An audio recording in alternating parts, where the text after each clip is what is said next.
G Vamanamurthy, Andhra Pradesh auto drivers and workers federation KITUC రాష్ట్ర ప్రధాన కార్యదర్శి. దేశంలోని రాష్ట్రంలోని వ్యవసాయక రంగం తర్వాత అతి ముఖ్యమైన రంగం రవాణా రంగం. ఈ రవాణా రంగంలో ముఖ్యంగా ఆంధ్రప్రదేశ్లో సుమారు 6,78,000 మంది ఆటో ఓనర్ కమ్ డ్రైవర్లు ఉన్నారు. వీరందరికీ బతుకుకు ప్రమాదకరమైనటువంటి ఒక నిర్ణయం రాష్ట్ర ప్రభుత్వం తీసుకుంది.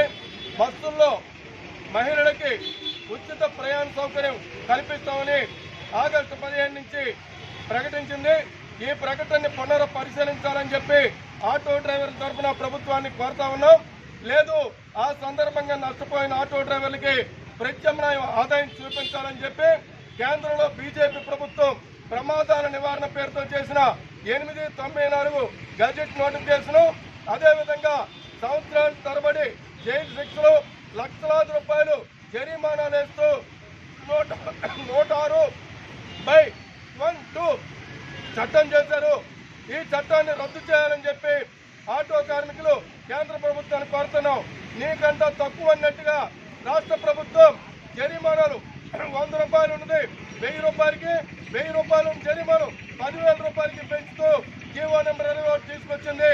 ఈ 21వ నెంబర్ జీవోని రద్దు చేయాలని చెప్పి కార్లు, మోటార్ సైకిళ్ళు, వ్యాన్ల మీద ఇన్సూరెన్స్, రోడ్ ట్యాక్స్, అదేవిధంగా గ్రీన్ ట్యాక్స్, లేబర్ ట్యాక్స్ పెంచుతూ జీవో నెంబరు 31 తీసుకొచ్చారు. ఈ 2 జీవోలు రద్దు చేయాలని చెప్పి డ్రైవర్లందరికీ పిఎఫ్, ఈఎస్ఐ, పెన్షన్తో కూడిన సంక్షేమ బోర్డు చేయాలని, ఆటోలు ఇతర వాహనాల మీద పెండింగ్ లో ఉన్న పోలీస్, ఆర్టీఓ ఈ చర్యలు రద్దు చేసి డ్రైవర్లకు బతుకు రక్షణ కల్పించాలని కోరుతా ఉన్నాం. లేని పక్షంలో దశల వారి ఆందోళన చేపడతామని చెప్పి ప్రభుత్వానికి హెచ్చరిక చేస్తా ఉన్నాం. ఆటో డ్రైవర్ల ఐక్యత వర్ధిల్లాలి, ఆటో డ్రైవర్ల ఐక్యత వర్ధిల్లాలి, ఆటో డ్రైవర్ల ఐక్యత వర్ధిల్లాలి. పెంచిన పెట్రోల్ డీజిల్ వంటగది ధరలు తగ్గించాలి, పెంచిన పెట్రోల్ డీజిల్ వంటగది ధరలు తగ్గించాలి. ప్రమాదాల నివారణ పేరుతో చేసిన చట్టాన్ని రద్దు చేయాలి. 2023 మోటార్ యాక్ట్ చట్టాన్ని రద్దు చేయాలి. 2023 మోటార్ యాక్ట్ చట్టాన్ని రద్దు చేయాలి. జీవో నెంబర్ 2137 రద్దు చేయాలి.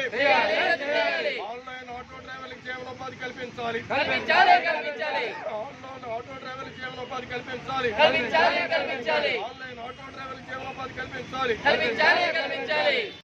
Thanks for watching. Please subscribe our Spy News Live channel.